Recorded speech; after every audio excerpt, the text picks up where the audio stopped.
Lundi 29 décembre 2025. À Téhéran, des rideaux se baissent en pleine journée. Des commerces fermés, volontairement.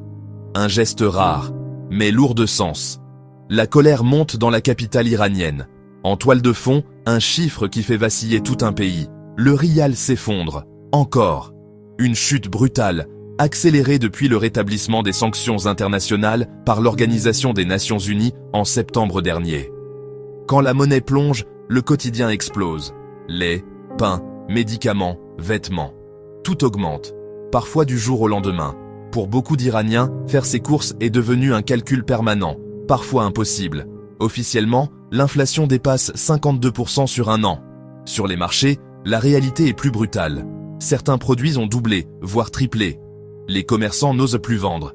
Les clients hésitent. Faute de visibilité sur les coûts de réapprovisionnement, l'économie se fige. Dans plusieurs quartiers de Téhéran, l'activité tourne au ralenti pour le deuxième jour consécutif. Ce choc monétaire n'arrive pas dans le vide. L'économie iranienne est sous sanction depuis des décennies.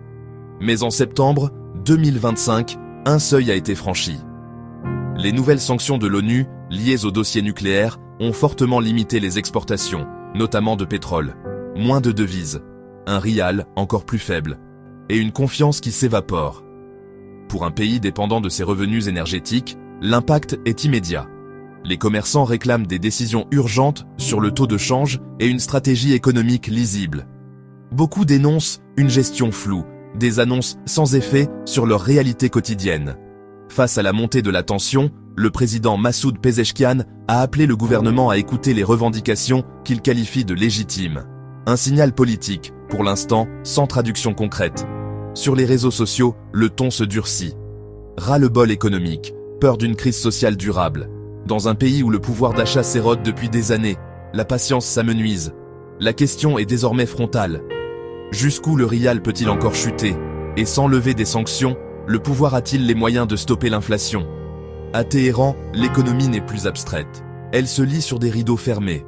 Si ce genre d'histoire t'intéresse, abonne-toi. On parle tous les jours du Maroc et du monde ici.